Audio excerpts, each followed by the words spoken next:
You are listening to the Foreign Policy Focus podcast. We cannot wait for the final proof. The smoking gun could come in the form of a mushroom cloud. Haven't you driven enough people from their homes already? Bulldoze their villages, seize their property under laws they had no part in making. Now working in Libya with friends and allies, we've demonstrated what collective action can achieve in the 21st century. Now the host of the show, Kyle Inslee. This is episode 510 of the Foreign Policy Focus podcast.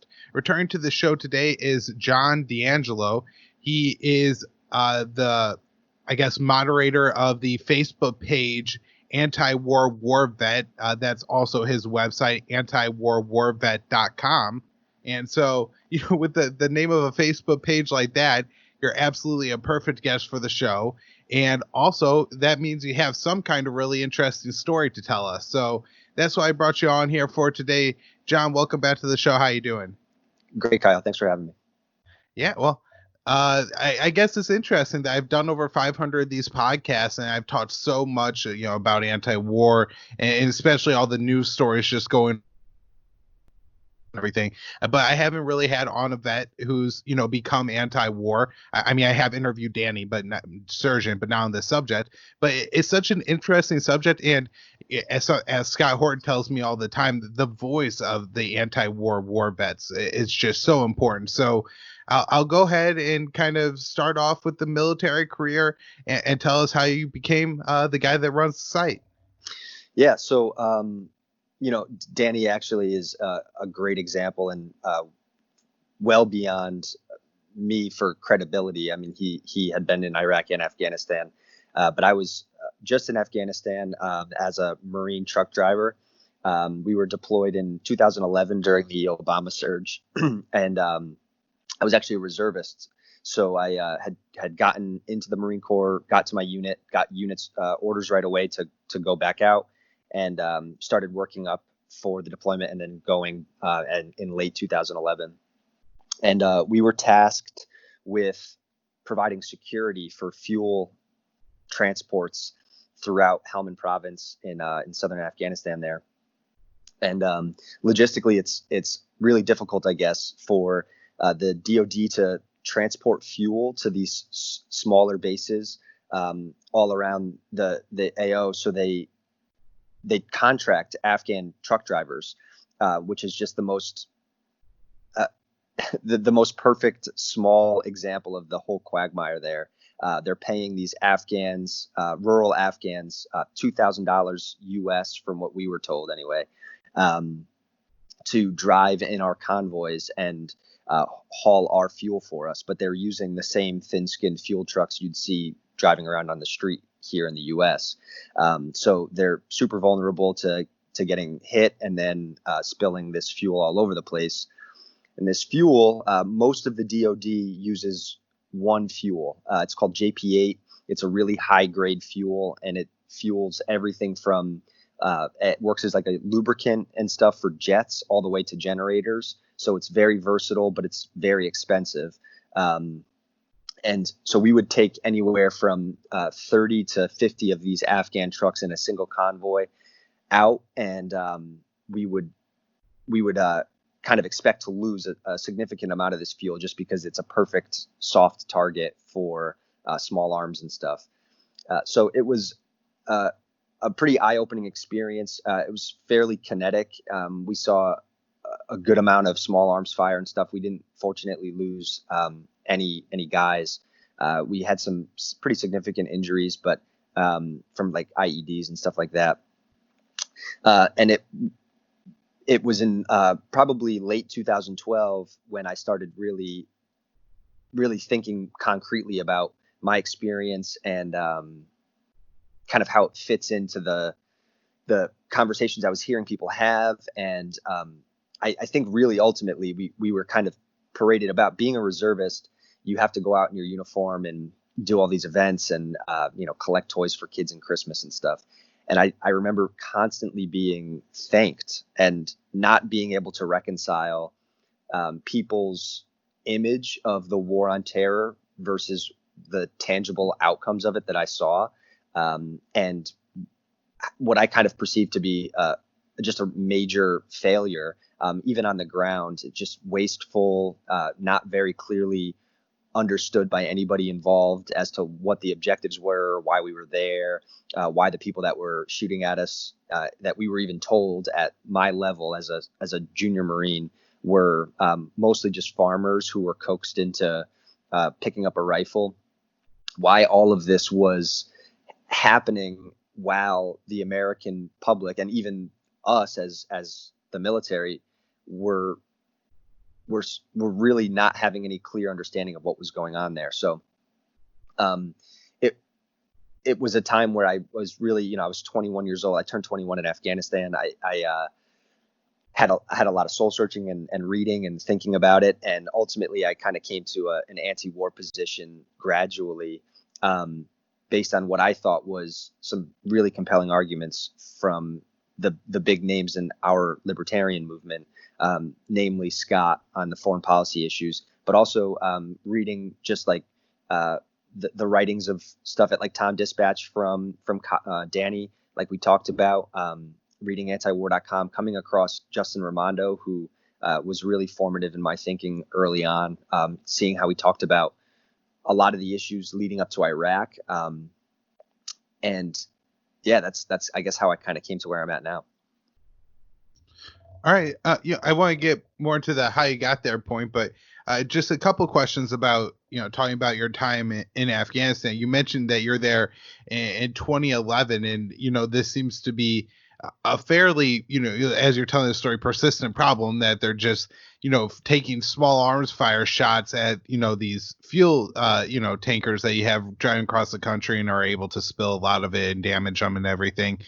And so it seems like it'd be a, pretty easy problem to solve just by, somehow adding some armor or changing the way that you're transporting the fuel in some way to fix it. Was there ever like a drive to fix it? And also, you're here in 2011, not in 2003. And so, if this had been a persistent problem or something, I don't know. It seems like something that could easily be fixed. And then also you mentioned that the drivers were Afghan locals, and just you're in the Helmand province. Afghan locals are Pashtuns, and so were you like in any way funding the Taliban through paying the locals to transport the fuel?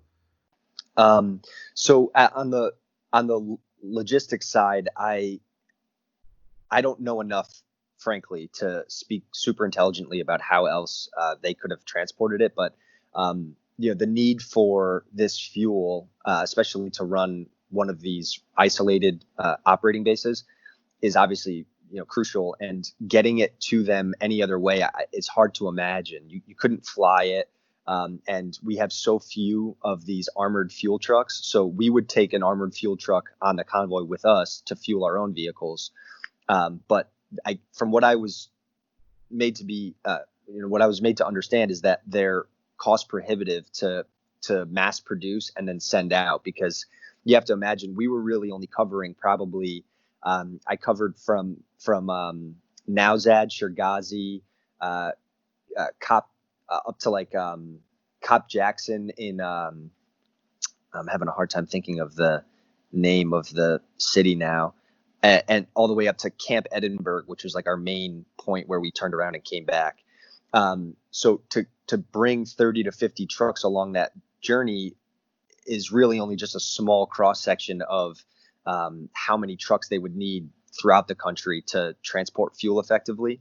So you're absolutely right. It's insane. And I think just the logical extension of this occupying force in a really difficult terrain that we don't really have effective ways of supplying things like fuel and gear to these out in the wilderness operating bases. So I think it was, I'm sure it was way more expensive than it needed to be and wasteful. And I know that it certainly wasn't, it was not the greatest look for the U.S. military, as a bunch of teenagers are outside these trucks under fire trying to plug fuel holes with torn up rags. But I don't know how else they would be able to do it. and I'm probably not the person to speak to it. As far as the Pashtuns, that was another really illustrative aspect of all of this. Was we interacted with them fairly frequently because we would bring the drivers the day before the convoy was to leave outside of the base in this like holding area, and they would all of their stuff would be gone through to make sure that they didn't have cell phones or like weapons or anything like that. All their trucks would be checked, and then they would be along with us obviously every night when we made a secure perimeter and slept. They would be out kind of just doing their thing, hanging out with each other. And being a non-ideological young guy with really no other life experience, I was under the impression that these were these sort of like backward, like all would-be terrorists who really didn't have a ton of prospects and hated America and were all sort of just like leaning Islamo-fascist and waiting for the spark. And that's with having grown up with my best friend being a Muslim whose parents are both North African immigrants. So I was more sensitive to their worldview and paradigms than I think the average soldier or participant in all of this. And so seeing how average and vanilla they all were, and how they were just silly and like almost like childlike sometimes in that like they were just like playing with each other, grown men, 40s, 50s, like just kind of messing around with each other, being very kind to us, offering us food, and many of whom spoke English to some degree, some better than others, and who were decent to us. And that was, I think that caused a little bit of early cognitive dissonance and kind of helped plant the seeds that this was not the conflict that it was made out to be in my training. I don't know if you've ever read On Killing, but it was a book I read just before and then just after boot camp because it was recommended to me, and it really helped me kind of wrap my head around how we could be made to fight these wars. And thinking about how the average Arab or Afghan or whoever, just the recipient of American foreign policy, is made so dehumanized throughout the training process, I think sets you up to have this kind of conflict in your mind when you meet these extremely decent, average, albeit third world people. And so, yeah, I don't know. It was very odd to see the American empire interacting with people who live on really nothing, and whose lives don't look very much different than they would have 1,000 years ago, living in the same area, rolling through in multi-million-dollar technologically advanced vehicles with all of these high-tech systems and still managing to have all the problems we had. It was obviously, those experiences were formative and kind of really helped to influence where I'm at now. So I guess one question I have is, you're over there in 2011, so this is a while ago now. But what was the general consensus among, especially just, you enlisted guys of what the mission was? Did you think that, you were keeping people safe and protecting democracy, or was it obvious it was something other than that? Or when you were moving that fuel, did you think like it was keeping everybody safe, or at that point maybe it was just a job? I guess I'm particularly interested, just you mentioned that at the time you're turning 21, and so now that I'm almost done with my 20s, I'm almost 30, looking back at like how I thought in my 20s, I can't imagine how I would be able to, really comprehend and put together, the fact that like you're the security force of people who, as you mentioned, some of them spoke English, but for the most part you can't communicate with, and it's a foreign place and you never know who's trying to kill you. So I don't know. Yeah. What was the mindset like? Yeah, it's a good question, and it's one I've thought about a lot and been asked a lot, and I don't know that I have a great answer to it, because I don't think many of us, certainly there were no ideologues who were against the intervention full stop amongst my peers. I think I was always, if you were to poll my former Marine buddies, they would say that I was always like the loudest, most belligerent voice about things that I didn't like, within reason. So I certainly wasn't shy about how goofy and ineffectual the policy seemed in my own uninformed way. But I remember talking to guys, again, without having any real foundation to ask critical, informed questions, just wondering aloud about how odd it was that we were spending so much money moving this fuel around, and then as we were leaving, the understanding was that they were going to just shut down most of these operating bases, because it turns out they could have run most of their operations from far fewer bases. So I remember just thinking, well, why is this even here? Like, this seems like an investment that wouldn't be necessary, but it's one of those things, because it's so fragmented in the military, purposefully, for roles, and you're not really asked as a truck driver in the Marine Corps to think about big picture at all. I mean, my sole responsibilities were maintaining my truck and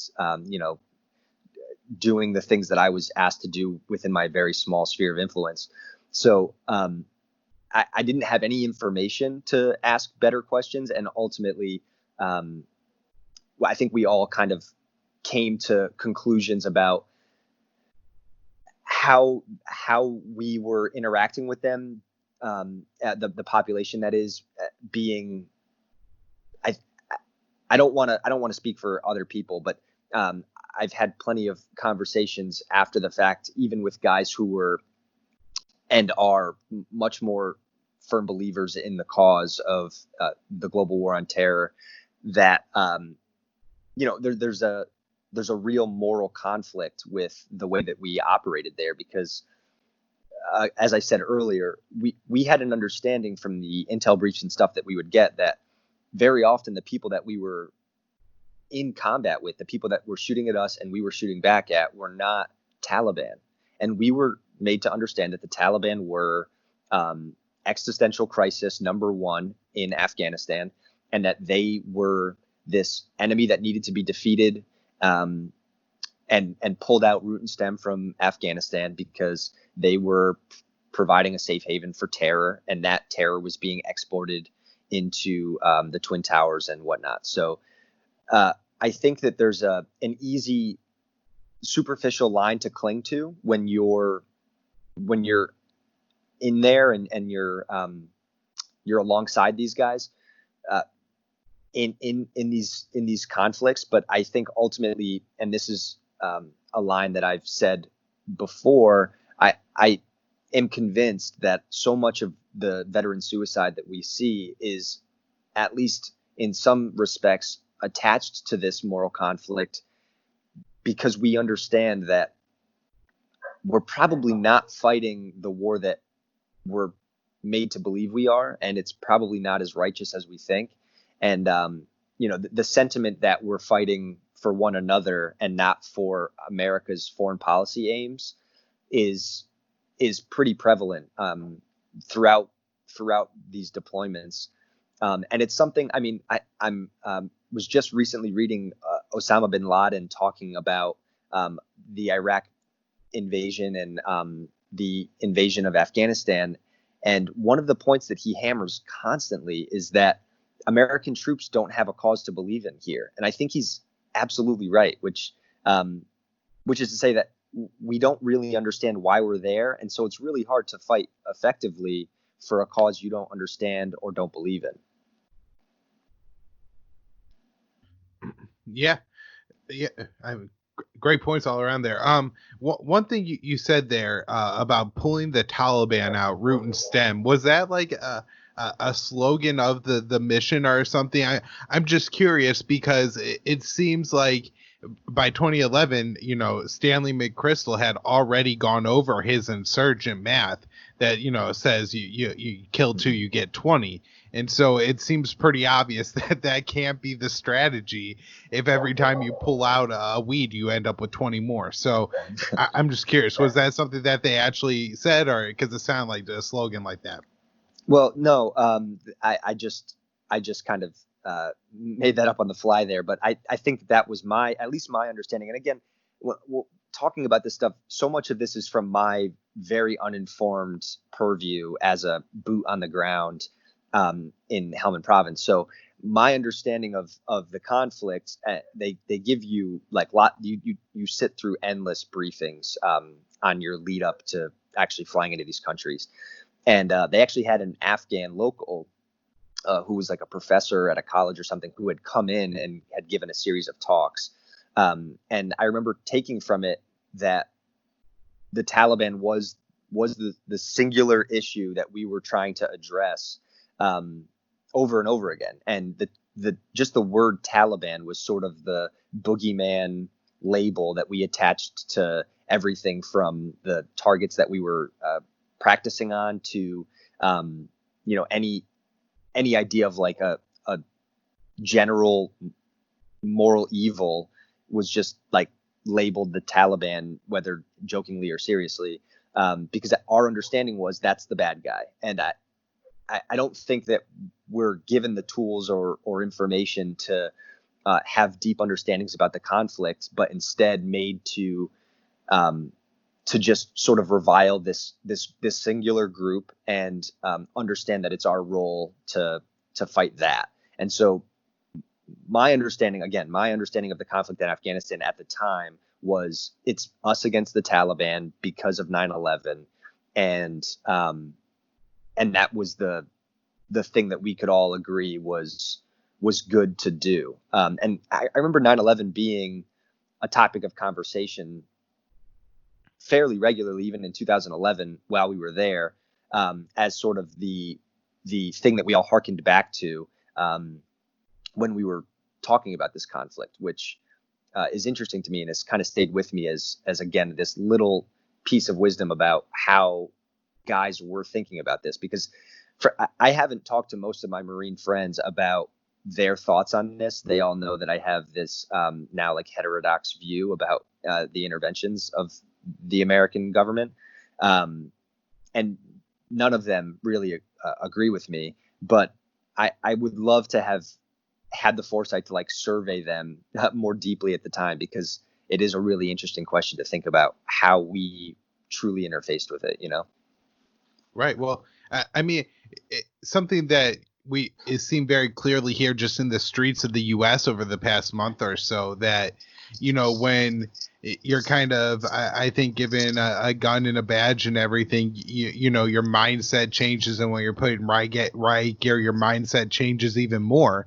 And so, how your mindset is going to affect how you interact with, the people you're acting as the security force for quite a bit.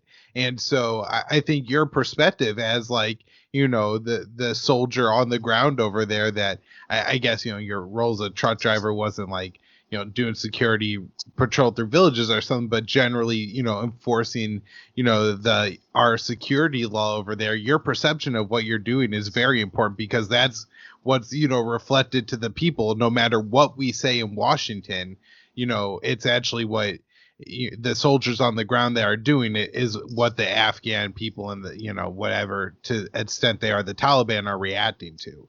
And so, yeah, right. I don't know. I think it's really interesting. I want to get and ask you this question, which I guess probably most people who interview you about being an anti-war vet will want to know, was there like one moment, one article, or one thing you could point to? Or, I mean, if it was just like a gradual thing, I think that's how most people probably change their mind over time. But if there was like one particular thing you remember as being like the red pill moment, as they say, I'd be interested to hear it. Yeah, I've thought about it a lot, and I can't really identify one thing. I think it was pretty gradual. So the very last mission that we ran as a company, the day that we were coming back. So as I'm sure you're well aware, there's very little like paved roads, and one of the two major ones in Afghanistan, the U.S. government had paved, and so the first and last day of the convoy, we always covered the most amount of miles because we were on pavement. So on the way back, that final day of my final convoy, a kid had hit a mine roller, the mine roller right in front of me, and flipped over. He was like 12 or so on his motorcycle and died from a head injury. And we got back to base. It was sort of a non-issue for most of the people involved. We got back to base, and I cut my thumb almost clean off, and the MRAP door, I had closed it on myself because I had to get out to request permission to enter the Camp Leatherneck. And when I got back in, it was this cool moment. People were putting flags up in the gun turrets and stuff. And excitedly, I closed the door, trying to get my rifle strap out of it, and cut my thumb off. So that immediately after, I went to the field hospital where they sewed my thumb back on, and a 4-year-old had come in from the local area, obviously, who had apparently been playing with a soccer ball and had been moved by an IED. And so in this singular day, I experienced these two kids being killed or maimed, and I don't know the outcome for this 4-year-old. And I think that kind of set me on the course in a really significant way, because I saw for the first time like the faces and tangible outcome of this policy. Most of our conflict while we were there was further away. They have no interest in getting themselves killed, so they're not running up to armored trucks and just firing magazine after magazine at us. What they would generally do is hide in really small positions and fire from just at like the maximum range of whatever they were shooting with, so that they could try to hit the sides of the trucks or whatever. And so we very rarely even saw the deaths of the people that we were in these conflicts with. So seeing that, I think, really set me on the course to thinking critically about this conflict, particularly because most of the response to both of these kids was really ambivalent, or even like almost like mocking. And that's not to disparage anybody, I guess. I remember thinking that these are people, and I felt like I was holding a unique position by thinking that. And so that's what kind of got me onto the path. And then reading a lot I initially had set in on reading like a lot of the Vietnamese history from the Vietnam conflict, particularly from people who are critical of it, because it was really interesting to me that the anti-war movement was so saturated with guys coming out of the jungle and then ending up on Capitol Hill. And so they were people that I found informative, and that's how I found Scott and Tom Woods. And then I guess it's just the rest is history from there. I've been reading as much as I could about these various conflicts and libertarian philosophy in general.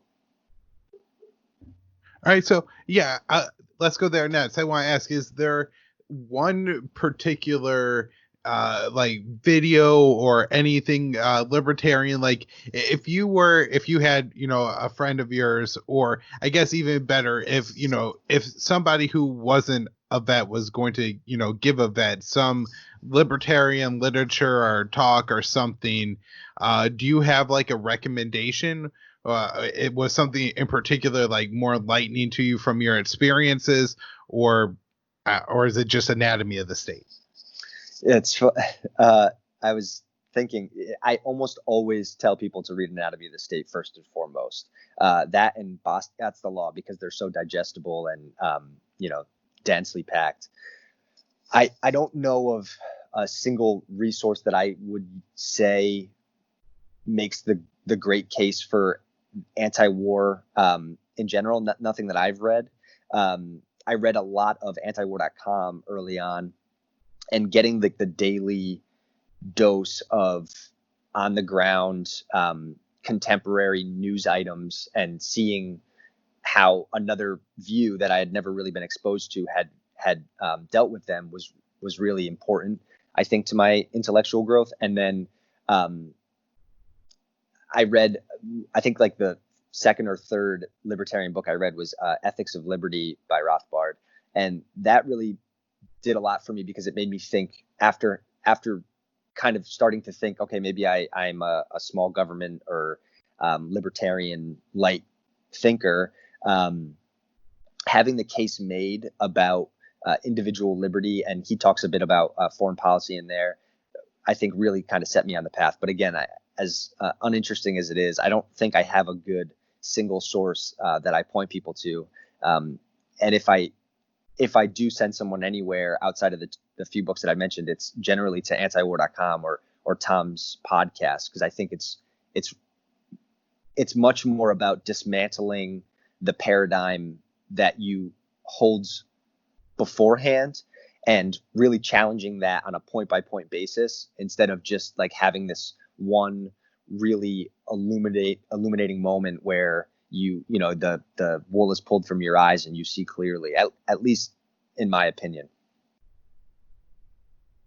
Yeah, I think that's like kind of the case for how most people change their minds about things. But it would be great if there was like this magic article that you could give people and they would just read it and be like, oh yeah, now I'm an anti-war libertarian. And wouldn't it be so easy to change the world that way? So I don't know, if you had the magic pill, I certainly would have felt foolish not asking for it. But it is important to talk about that it is a gradual change, because I think especially the way people interact with people on social media, it's like, well, you don't accept my position right now, so you're either a communist or a Nazi, and it's just so extreme when that's going to turn people off from listening to you, and then they'll never make gradual change. So remember that. I think that's a really important point, and it's one of the things that I want to really bring to the conversation. And I'm glad that you said it, because the liberty movement really bothers me in a couple of major ways, and that's one of them. It's this defeatist sort of like generalization about cops or the military, both institutions I don't have any love for, but in both groups, I think that there are plenty of people who just based on their life choices are going to be more sympathetic to smaller government and kind of the argument that we're posing. And morality aside, a lot of these people are participants sort of begrudgingly. And so I think that speaking to them without immediately categorizing them as some objective evil is far better for the cause of the anti-war issue or better policing or just liberty in general, because no one wants to talk to somebody who is calling them cartoonish names that they can't themselves associate with. And I think really trying to drill down to the foundational beliefs of people is the only way you're going to get anybody to change their mind, because most people don't think critically or have a well-formulated foundation for their intellectual beliefs or their political beliefs. And they certainly aren't going to be interested in talking to someone who writes them off immediately as being a bad actor. All right. So I think this is the last question I have for you on this topic. So if there's something I should have asked you and didn't, or something you want to say, you could go ahead and add it on after this. But I was just curious if you think for libertarians, it's a good idea to maybe particularly try to talk to the veteran community, if you feel like there's any predisposition there to, have sympathies towards libertarian thought, or maybe if that's not the, direction to go. I've certainly heard, people from different communities talk about, you're probably wasting your time going there and trying to convince them to be a libertarian. So just curious on your thoughts about that, or like I said, anything else I forgot to ask you.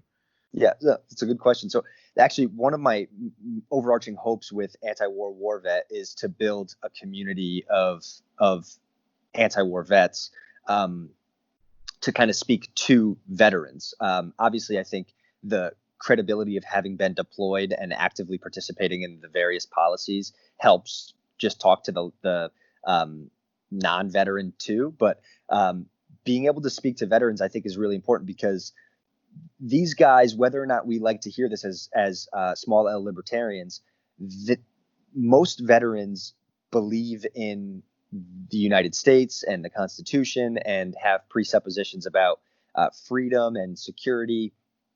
And they believe that they're doing something righteous by being a part of the military. That's almost across the board. Everybody involved thinks that they're on team good.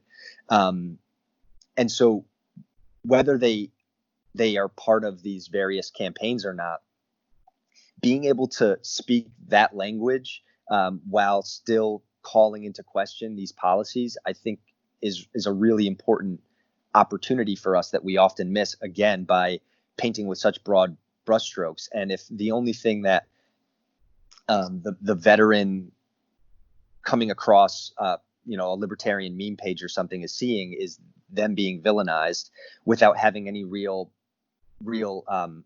context for the libertarian argument, it just cuts them off immediately.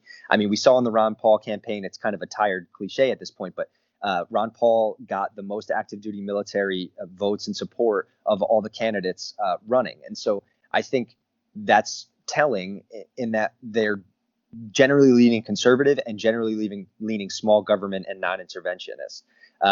If anyone is going to believe in the cause of non-intervention or ending these quagmire global war on terror conflicts, it's the guys that are fighting them.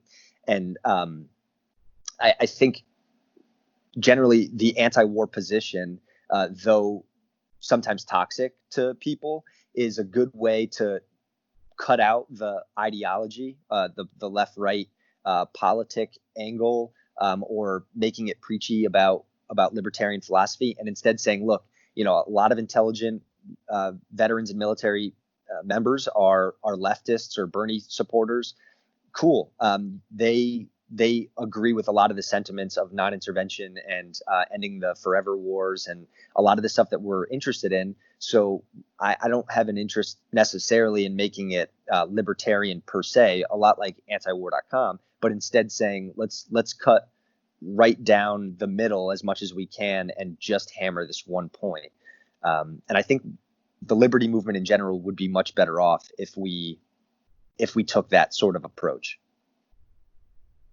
Right. Well, that is interesting. I was wondering if maybe you were going to say, like, go after some of the right-wing selling points first, like 2A, and then, once you warmed them up with a little bit like a Peter Schiff or something, then you could take it up to the next level. But no, I think that's a great way to look at it. And certainly, I try to just attack things from the foreign policy angle. The other thing we have on the agenda to talk about today is also something that you have a very unique experience with, and that is COVID-19. You work in the medical field, so I'll go ahead and kind of just let you what's been going on in your area. What have you experienced with the COVID-19 outbreak? And look, you don't work in New York City, so if somebody listens to this and it, tries to say like, oh, he's underselling it because he doesn't describe New York City, I'm asking John specifically for like his experience here and how things have been for here. So I'm very interested to hear. Yeah, so I'm an ER nurse. My hospital is a small rural hospital. We have 25 beds in our ER. We have seen very small amounts of COVID, though we've done a fair amount of screening. I think we admitted like less than 25 people total since the start of this with COVID. We've had less than 200 cases or 250 cases in my county or just region that the hospital services. And it's because it's rural and a lot of the people around here are actually kind of out of work. There's some pretty high like unemployment in the youth population and stuff. There's not a ton of transmission risk relative to like some metropolitan area. But that's also to say I just anecdotally had seen some fairly sick, otherwise healthy people with COVID. And I think I actually wrote an article. We talked briefly about it last time I was on for the Libertarian Institute. And I think it's aging fairly well about coronavirus because so many people are taking these very hard lines. Either it's an absolute farce. It's not even real. The virus is fake. The numbers are all fake. The response is just a power grab, all the way to the people who are stuck in their homes and like shivering with existential dread. I think those two poles tend to represent a lot more people than they probably should.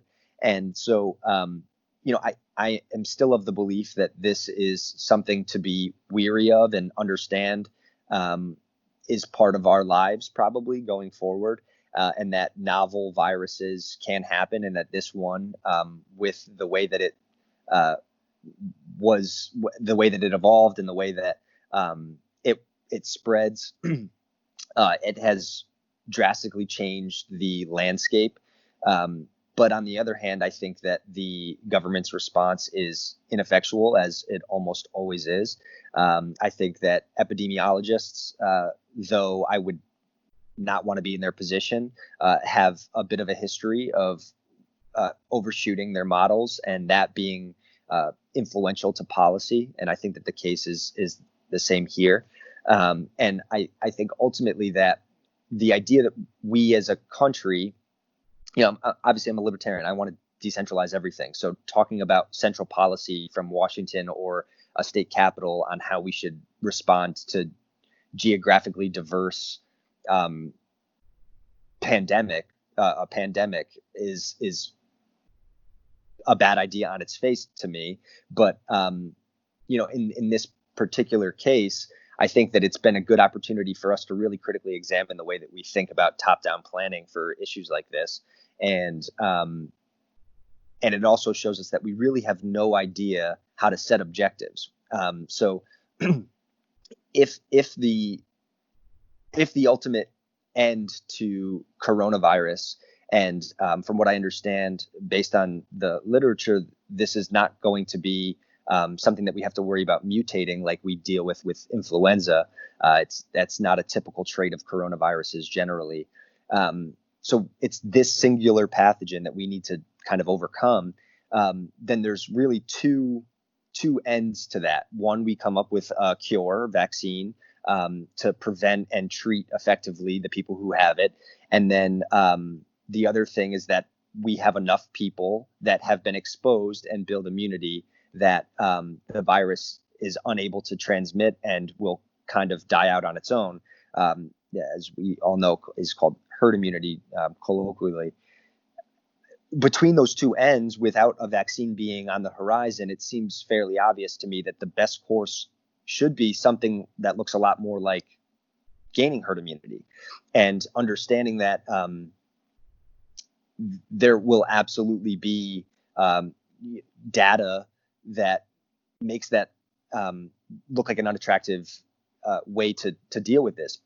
Meaning, if you go on the New York Times and look at the infographic of cases rising and deaths falling now in late June of 2020, a lot of young people are going out to bars and trying to get back out to some semblance of normal, and they're picking it up, which is expected. But we're treating that as if it's that's a net negative, and I don't know that it is. I think that if we were really thoughtful about the way that we protected people who were at risk and understood that with this virus out here as part of the quote new normal, and that term makes me crazy, people are going to get coronavirus and people are going to get sick and transmit it to other people. And the best course is probably that we allow that to happen in as a controlled environment as we can, on the individual level, but understanding that that's going to be the best course to overcoming this as a society.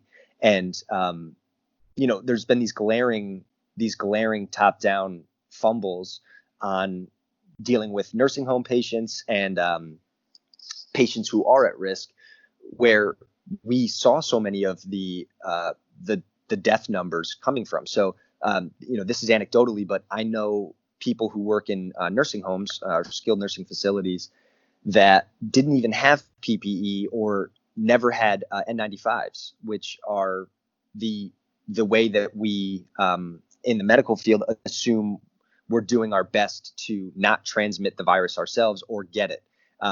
So they were going out with cloth masks or no PPE at all, dealing with these really at-risk populations for way into the virus for weeks or even months on end. That's untenable, and we were not getting that gear to them on time because we were more concerned about like metropolitan areas having their PPE on point. And hindsight is sometimes an unfair lens to judge these things by, but that seems like from an epidemiological standpoint, sort of an obvious issue, right? We have this virus. We know that the influenza virus that we deal with generally is most fatal amongst these same populations. Let's make sure we're protecting them. We're not sending COVID positive patients back to them without a plan in place. We're not letting the staff kind of come and go as they please to various areas without having some sort of protection and understanding the risks that they'd be putting their population at work in. And I think that we miss those big gaps. So that's all to say that ultimately I think this is an unfortunate circumstance, and it's something that there wasn't a private property prevention solution to, but I think that we would have seen far less death and far less transmission in the areas where it's most critically gonna affect people had we thought a little bit more on a geographic basis. Right. And so, I just want to point this out because I see people, make this argument quite frequently where they say, like, at this point, we have enough data on COVID to be able to take a reasonable stab at knowing that the most at-risk population is the elderly, and then people who have like multiple other, issues. Like you're in your 50s, you have diabetes, you have heart failure, stuff like all that, puts you at a lot more risk. And so knowing that we could, start to add quite a bit differently. And as you point out, there is an advantage to more of the population getting the virus and then having immunity to it, especially if it's not going to make them, in large numbers very sick or kill them. And I mean, this is, I think, no different generally to the approach that we take with something like the flu. And in this case, you just need a lot more protection to be a lot more careful. But at the same time, it's not like you shut everything down. And I don't know, I guess it's quite shocking. I think the last time we talked, as you mentioned, and I'll put that interview in the show notes page, it was quite early in this whole coronavirus thing. And the numbers were just starting to tick up here in the U.S. And if I had told you at that time, what do you think about the, COVID experts endorsing that the virus is absolutely as deadly as they said it has been the whole time, and a giant protest movement at the same time? Right.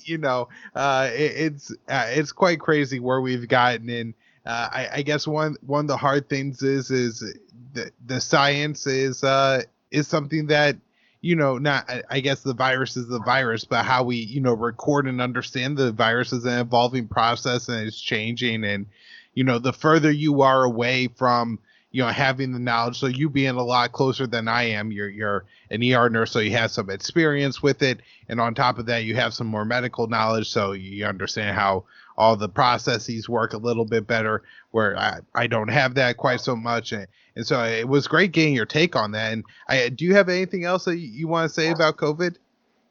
Yeah, I just want to, you kind of spoke to it, but the politicization of this virus and the response and how we individually interface with it has been really disturbing to me.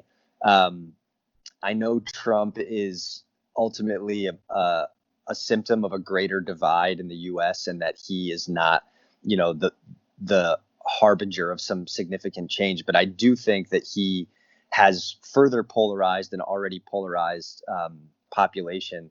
And so I live in a fairly progressive world here in my state, and most of my friends are progressives, and it was viewed very early on from people that I talked to that it was almost an endorsement of Trump himself to ask really, I think, fundamental questions about the way that we were thinking and talking and responding to coronavirus. And so outside of the caricature of people just wanting haircuts and selfishly caring about economic growth at the expense of human lives, so many people kind of bought into that notion that, well, if you don't want to lock yourself down for an unknown period of time and in perpetuity virtually, because it could be 18 months to 2 years till we have a vaccine, then obviously you're some right-wing conspiracy nut who doesn't care about science or people. And it's a really challenging thing to overcome and to have a rational conversation with someone when they think like that. And it's not just the left. The right does this constantly. But I am really disappointed because I think it manifests itself in these really terrible political outcomes where blue states versus red states are having drastically different approaches to the way that they deal with the virus, but oftentimes without really being thoughtful about the actual medicine involved with it. So whether it's locking down, just anecdotally, my governor here in Connecticut had set a date for the end of June to open up barbershops, and then was going, amongst other things, and then was going to push that date up when he said publicly that he couldn't do that because he had spoken to some hairstylists who were concerned about what they were going to do for childcare, so that he extended the lockdown. And I merely made the point to people, look, if some central planner, some bureaucrat, some politician can merely, by the wave of his hand, flippantly keep hundreds to thousands of people's businesses closed on explicitly individual concerns and doesn't allow people to make rational choices about the way that they deal with their business, and not on the grounds of transmission control, but now we're extending it to the challenges of daily life that these various business owners are dealing with. Are we really being as thoughtful and led by the experts as we're being told we are? And I think that the answer is obviously no, but it's been just a really challenging time for me as someone who consumes all this news and really cares about this stuff, really cares about individual liberty, really cares about people, but also is kind of seeing this huge divide in the way that we're thinking and talking about this, that often just strips away any actual fact and instead like inserts people's political ideology in its place. Right. Yeah. It's been something, especially the past month and a half or so, of just how important it's been that all the deaths are blamed on Trump. And I guess from the other perspective, just how potentially in denial people have been about the virus. I mean, I've certainly seen, some people just, insisting that it's absolutely nothing at all continuously. And so everybody's kind of locked into their positions, and it's absolutely bizarre to watch. So I'm So really bizarre. glad. Yeah, I'm so happy I had you on the show today, because I think your perspectives on things and your experiences are, very helpful, to see some things, right now, and to start to understand them. So I'll have you back on the show again sometime. Thanks so much for coming on. Everybody, the link to the Facebook page and the website Anti-War War Vet is in the show notes page. John, do you got anything else you want to plug? No, that'll do it. I'm more active on Instagram, but everything filters over to Facebook. So come check me out. Let me know that you're coming from here, and I look forward to meeting people. All right, I still don't have Instagram, so I don't know exactly what that is, but send me the link to it and I'll put it in the show notes. All right, cool. All right, thanks. Bye. Bye.